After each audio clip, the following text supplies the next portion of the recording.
Solomon கட்டின கட்டிடங்கள். அதிகாரம் 7. சாலமோன் தன் அரண்மனை முழுவதையும் கட்டி முடிக்க 13 வருஷம் சென்றது. அவன் லீபனோன் வனம் என்னும் மாளிகையையும் கட்டினான். அது 100 முழ நீளமும் 50 முழ அகலமும் 30 முழ உயரமுமாயிருந்தது. அதை கேதுரு மர உத்திரங்கள் பாவப்பட்ட கேதுரு மரத் தூண்களின் 4 வரிசைகளின் மேல் கட்டினான்.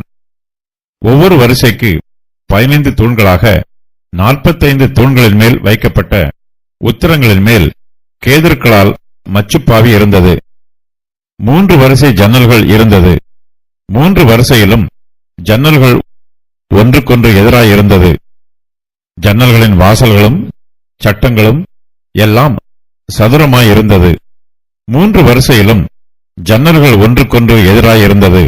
50 முழ நீளமும் 30 முழ அகலமுமான மண்டபத்தையும் தூண்கள் நிறுத்தி கட்டினான். அந்த மண்டபமும் அதன் தூண்களும் உத்திரங்களும் மாளிகையின் தூண்களுக்கும் உத்திரங்களுக்கும் எதிராயிருந்தது. தான் இருந்து நியாயம் தீர்க்கிறதற்கு நியாயாசனம் போட்டிருக்கும் ஒரு நியாய விசாரணை மண்டபத்தையும் கட்டி அதன் ஒரு பக்கம் துவக்கி மறுபக்கம் மட்டும் கேதுரு பலகைகளால் தளவரிசைப்படுத்தினான். அவன் வாசம் பண்ணும் அவனுடைய அரண்மனை மண்டபத்திற்குள்ளே அதே மாதிரியாக செய்யப்பட்ட வேறொரு மண்டபமும் இருந்தது. சாலமோன் விவாகம் பண்ணின பார்வோனின் குமாரத்திக்கும் அந்த மண்டபத்தைப் போல ஒரு மாளிகையை கட்டுவித்தான். இவைகளெல்லாம் உள்ளும் புறம்பும் அஸ்திவாரம் முதல் மேல் திறனைகள் மட்டும் வெளியே இருக்கும் பெரிய முற்றம் வரைக்கும் அளவுப்படி வெட்டி வாளால் அறுக்கப்பட்ட விலையேற பெற்ற கற்களால் செய்யப்பட்டது. அஸ்திபாரம் 10 முழ கற்களும் 8 முழ கற்களுமான விலையேற பெற்ற பெரிய கற்களாயிருந்தது. அதன் மேல் உயர அளவுப்படி பணிப்படுத்தின விலையேற பெற்ற கற்களும் கேதுரு மரங்களும் வைக்கப்பட்டிருந்தது. பெரிய முற்றத்திற்கு சுற்றிலும் 3 வரிசை கேதுரு மர உத்திரங்களாலும் 1 வரிசை பணிப்படுத்தின கற்களாலும் செய்யப்பட்டிருந்தது. கர்த்தருடைய ஆலயத்தின் உட்பிரகாரத்திற்கும் அதன் முன் மண்டபத்திற்கும் அப்படியே செய்யப்பட்டிருந்தது. சாலமோனைப் போல வேறு யாரும் இத்தனை கட்டிடங்களை இதுவரையிலும் வெகு நேர்த்தியாக கட்டினதில்லை. சாலமோன் ஒவ்வொரு கட்டிடத்தையும் ஒரு முக்கியமான நோக்கத்திற்காக கட்டுகிறார். சாலமோன் கட்டின முதலாவது கட்டிடம் கர்த்தருக்கு தேவாலயமாகும். சாலமோன் கர்த்தருக்காக முதலாவது கட்டுகிறார்.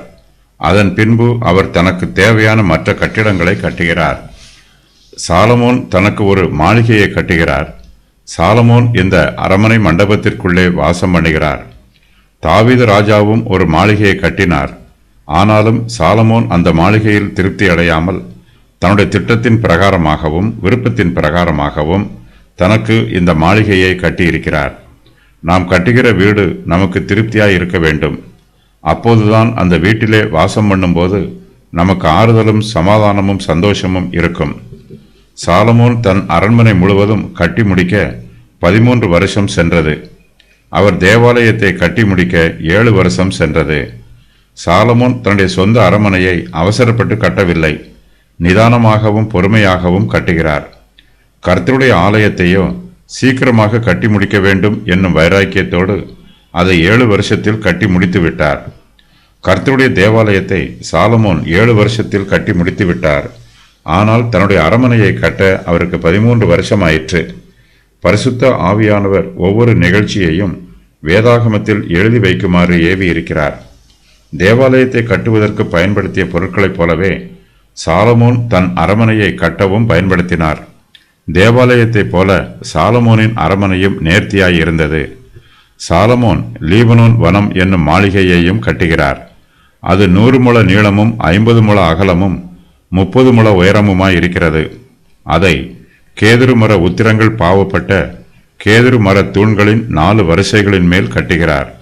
இந்த வாக்கியத்தில் மாளிகையையும் கட்டினார் என்று எழுதப்பட்டிருக்கிறது. ஆகையினால் லீபனோன் வனம் என்பது அவருடைய அரண்மனை அல்ல, அது வேறொரு கட்டிடம் என்று தெளிவாகிறது. இது தவிர சாலமோன் தன் மனைவிக்கும் ஒரு மாளிகையை கட்டினார். ஒருவேளை சாலமோனின் அரண்மனையில் பல மாளிகைகள் இருந்திருக்க வேண்டும். லீபனோன் வனம் என்னும் மாளிகை பட்டணத்தில் கட்டப்படவில்லை. இது ஒரு கிராம பகுதியிலோ அல்லது பட்டணத்திற்கு சற்று தூரத்திலோ கட்டப்பட்டிருக்க வேண்டும்.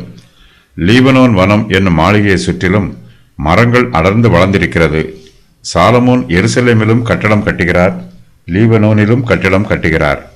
சாலமோன் தனக்கு இருக்கிற ரஸ்துக்களை வைக்கும் சகல பட்டணங்களையும், ரதங்கள் இருக்கும் பட்டணங்களையும், குதிரை வீரர் இருக்கும் பட்டணங்களையும் எருசலேமிலும் லீபனோனிலும் தான் அரசாண்ட தேசம் எங்கும் தனக்கு இஷ்டமானதையெல்லாம் கட்டினார். லீபனோனின் கோபுரத்தை பற்றி யூதருடைய சரித்திர புஸ்தகத்தில் எழுதப்பட்டிருக்கிறது. இது தமஸ்கு பட்டணத்தை நோக்கி பார்த்த வண்ணமாக கட்டப்பட்டிருக்கிறது. லீபனோனின் கோபுரம் என்பது லீபனோன் வனம் என்னும் மாளிகையின் ஒரு பகுதி என்று சரித்திர ஆசிரியர்கள் சொல்லுகிறார்கள். லீபனோன் வனம் என்னும் மாளிகையை பற்றிய விவரம் இந்த வசன பகுதியில் விரிவாக சொல்லப்பட்டிருக்கிறது.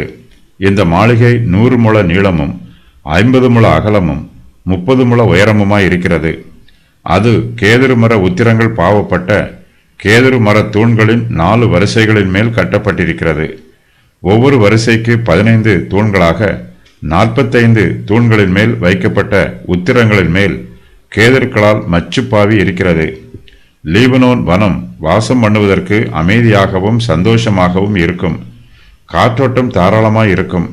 மாளிகையில் 3 வரிசை ஜன்னல்கள் இருக்கிறது. ஜன்னல்களின் வாசல்களும் சட்டங்களும் எல்லாம் சதுரமாயிருக்கிறது. 3 வரிசையிலும் ஜன்னல்கள் ஒன்றுக்கொன்று எதிராயிருக்கிறது. லீபனோன் வனம் என்னும் இந்த மாளிகைக்குள்ளே காற்று வேகமாக வீசாது, தென்றல் போல மென்மையாக வீசும். அதற்கு ஏற்ற பிரகாரம் ஜன்னல்கள் அமைக்கப்பட்டுள்ளன. ஜன்னல்கள் ஒன்றுக்கொன்று எதிராயிருப்பதினால் காற்று வீசாமலும் போகாது.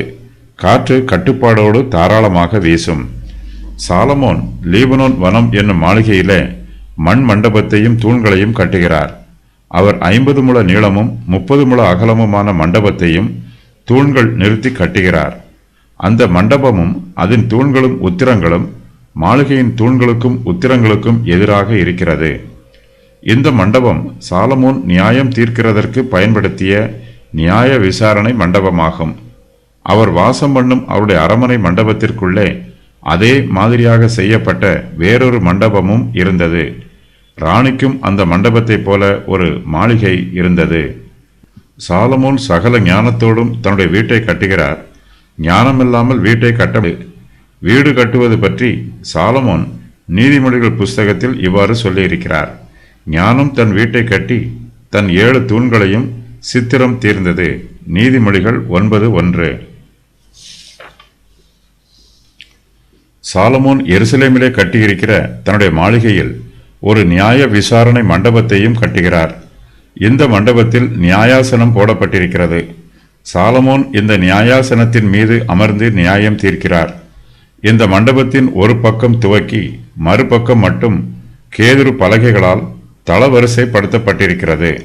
அரமனையில் கட்டப்பட்டிருந்த மாளிகைகளையும் மண்டபங்களையும் பற்றிய விவரம் வருமாறு: லீபனோன் வனம், இது 3 அடுக்கு மாளிகை. நீளம் 150 அடி, அகலம் 75 அடி. மாளிகையின் கடைசியில் உள்ள மண்டபம்.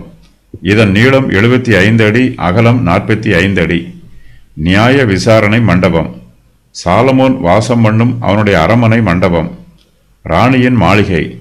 சாலமோன் தனக்கு கட்டின அரமனைக்கு அருகாமையில் மற்றொரு மண்டபத்தையும் கட்டுகிறார். சாலமோன் வாசம் பண்ணும் அவருடைய அரமனை மண்டபத்திற்குள்ளே அதே மாதிரியாக செய்யப்பட்ட வேறொரு மண்டபமும் இருக்கிறது. சாலமோன் விவாகம் பண்ணின பார்வோனின் குமாரத்திக்கும் அந்த மண்டபத்தைப் போல ஒரு மாளிகையை கட்டுகிறார்.